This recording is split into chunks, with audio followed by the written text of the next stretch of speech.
आज अमीर आदमी का जन्मदिन था। हर साल की तरह इस साल भी वो मंदिर के बाहर पहुंच गया, भिखारियों में खाना और कपड़े बांटकर पुण्य कमाने के लिए। मगर आज तो कमाल ही हो गया। आज मंदिर के बाहर उसे एक भी भिखारी नहीं मिला। अमीर आदमी परेशान हो गया कि अब वो पुण्य कैसे कमाएगा। फिर उसने फूल वाले से पूछा कि सारे भिखारी कहाँ चले गए। तो फूल वाले ने बताया कि कल रात सारे भिखारी अमीर हो गए और यहाँ से चले गए। ये सुनकर अमीर आदमी उस फूल वाले पे भड़क गया। पगला गए हो क्या तुम? ऐसे कोई रातों रात अमीर बनता है कोई क्या? जरूर पुलिस वाले ने भगा दिया होगा। और फिर अमीर आदमी ने अपनी कार गरीबों की कच्ची बस्ती की तरफ मोड़ ली। और जब वो गरीबों की कच्ची बस्ती में पहुंचे तो हैरान रह गया, क्योंकि कल तक जहां कच्ची बस्ती हुआ करती थी आज वहां पक्के घर थे। गंदे फटे कपड़े में घूमने वाले लोग आज साफ सुथरे कपड़े पहनकर घूम रहे थे। पूछने पर वहां भी उसे यही जवाब मिला कि कल रात सारे गरीब अमीर हो गए।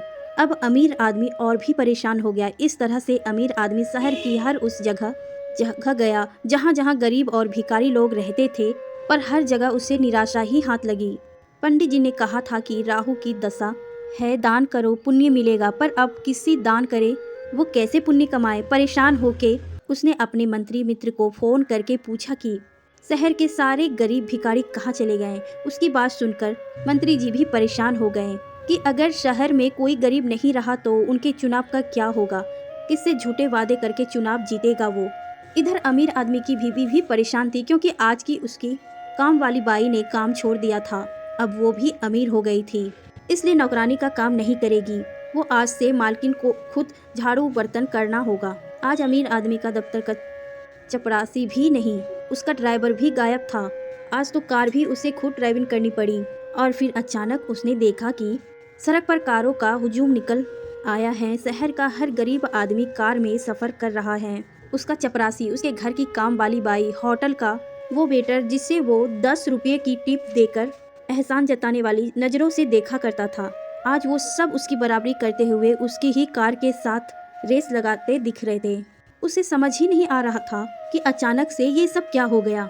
उसे ऐसा लगा कि उसका अस्तित्व महत्वहीन होने लगा है। अमीर आदमी चिल्ला उठा, नहीं ये नहीं हो सकता। कितनी मेहनत की थी उसने बड़ा आदमी बनने के लिए, और फिर आज सारी मेहनत मिट्टी में मिल गई। शहर का तबका जो उसे झुककर सलाम किया करता था, अगर उसके बराबर में आके खड़ा हो गया तो फिर उसे बड़ा आदमी कौन मानेगा। जो काम वेटर, चपरासी, नौकर, ड्राइवर किया करते थे, वो सब काम अगर अमीर आदमी खुद करेगा तो उनमें और उसमें क्या फर्क रह जाएगा। माना कि वो खुद भी गरीबों का उद्धार चाहता था, लेकिन ऐसे नहीं कि उसका अपना अस्तित्व ही महत्वहीन हो जाए। और फिर वह रोने लगा, चिल्लाने लगा, नहीं तो ये नहीं हो सकता, ये कभी नहीं हो सकता। हे प्रभु, ये तूने क्या कर दिया? सब खत्म हो गया, सब खत्म हो गया। और फिर अचानक उसकी नींद खुल गई। उसने देखा कि उसकी पत्नी घबराई हुई सी उसके पास खड़ी उससे पूछ रही थी, क्या हुआ, क्यों चिल्ला रहे हो? कोई बुरा सपना देखा क्या? अमीर आदमी बोला, हाँ बहुत बुरा सपना था। पत्नी बोली, घबराओ मत, सपने कभी सच थोड़ी ही ना होते हैं। तब अमीर आदमी की जान में जान आई और वो बोला, शुक्र है खुदा का कि सपने सच नहीं होते, वरना पता नहीं क्या होता।